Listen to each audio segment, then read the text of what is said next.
If you visit New Orleans, Louisiana today, you can hear the ghost of music echoing down its ancient streets. Jazz floats around every corner like a phantom, improvising mournful melodies born from pain and hardship. But there's an even older tune here, something darker humming beneath the surface, the terrible song of death. And it all started here. This is the story of the Axeman of New Orleans. It's me. Welcome to my channel. Join me today as we explore the haunted history of the Big Easy and learn how one killer brought terror and tragedy to the birthplace of jazz. Then he vanished into the night. The police were baffled. There were no signs of a struggle. Nothing appeared to be stolen. There were no witnesses, no fingerprints, no suspects. Before the next attack, the police received anonymous letters describing the crimes in gruesome detail. The handwriting was spidery and shaky, the ink blotted and smeared. It told stories of how the murders would happen, even down to the precise time, and they were always right. But there was something strange about this crime scene. The man's name was Michael Bartholomew, and he was known for playing jazz records in his store. I am a spirit and a demon. My hellish work began in St. Louis, continued in Chicago, and now I am working my way down south. You will hear me play a jazz funeral on the streets tonight, and when you do, look to your homes, for I shall be there. Beware of my music. If you play jazz music, I'll not harm you. Over the next 6 months, he killed again and again. Most of his victims were strangers. He targeted entire families. On October 1919, when the police arrived at the scene, they found 2 axes. One had been hurled through the window, the other through the wall, as if the killer had juggled them for fun. But then he disappeared, and nothing was ever the same. He even showed up once to a house where people were listening to a live jazz band performing on their lawn. The Axeman of New Orleans simply vanished along with his eerie letters, leaving behind a legacy of terror that echoed down the corridors of time. In most cases, he broke in through doors and windows with the same casual ease, leaving behind the same calling card, an axe embedded in the wood, a symbol of his dark artistry. Some say it was a serial killer targeting homes he deemed racially pure. Some say a deranged veteran. But others believe there was something even darker at play, something that went bump in the night, something that lurked in the shadows and struck when you least expected it, something connected to the voodoo traditions of this haunted city. The past is never gone. It's always waiting for us around every corner, in every room, in every shadow, if we just have the courage to listen. Something that whispered to survivors in their dreams, or maybe even walked with jazz. But that last attack was different. The killer walked into the house through the front door, methodically searching for his victims and striking them down one by one. When he was done, 4 people lay dead, their heads caved in, the walls and floors covered in blood. If you don't, I will surely slay you. Signed, the Axeman. That night, when the police arrived, they found his record player on the floor smashed to bits, as if someone had danced on it in a rage. And then they found the letter.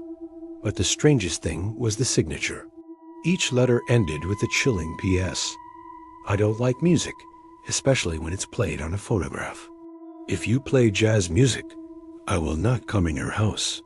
Homes blared music, horns blared into the night, pianos pounded, drums thundered. People crowded into the street, singing, dancing, playing instruments. It was the biggest jam session in the history of New Orleans, and it went on all night. Nobody slept. People watched each other's houses, clutching their guns tightly. They called it the work of a maniac. Then it happened again. In 1918, New Orleans was a city living hard. The victims were mostly Italian grocers, but anyone could be next. Young couples sharing a house, a whole family of 7, even an elderly woman living alone. In every case, the killer seemed to slip inside with ease, getting in through a window or a door that he dismantled as if it were made of paper mache. Mothers clutched their babies close, afraid to let them breathe the cursed air. Men carried guns everywhere they went, even to bed. But instead of hiding in their homes, many people gathered together in clubs, in streets, even in the open windows of skyscrapers. They played music all night long, hoping to drive away whatever evil might linger in the shadows.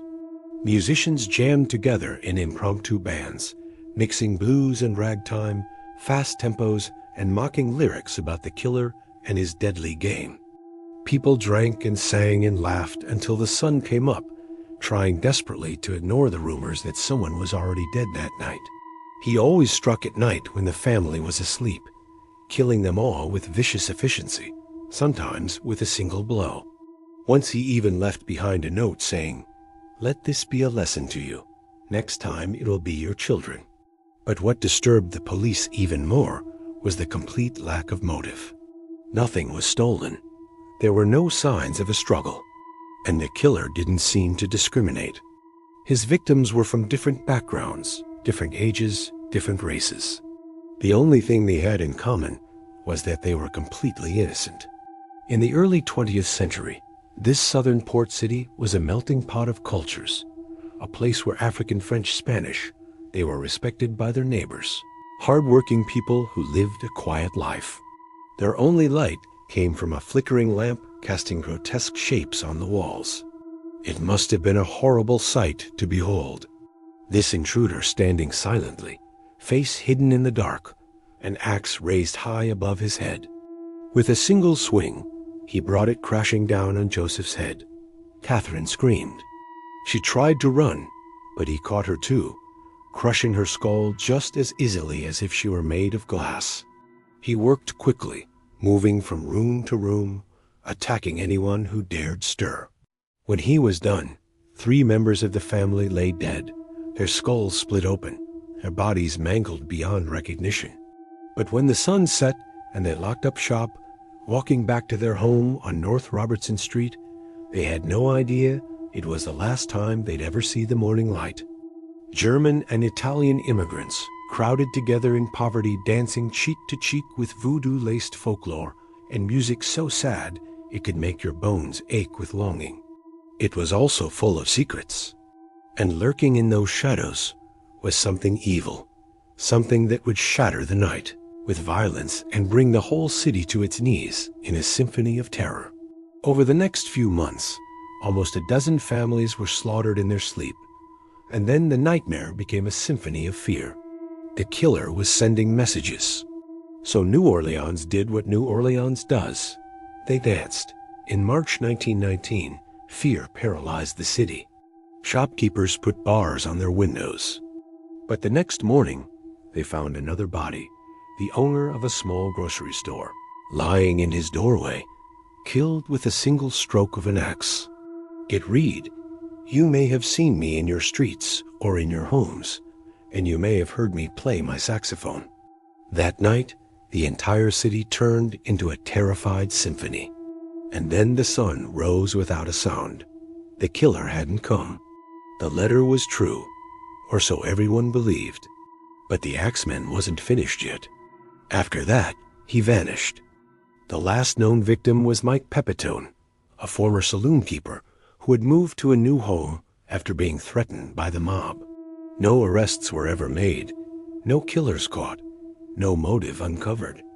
There are different theories about what happened, who was behind the killings, why the city's music could save you from an axe blow one night, but not the next.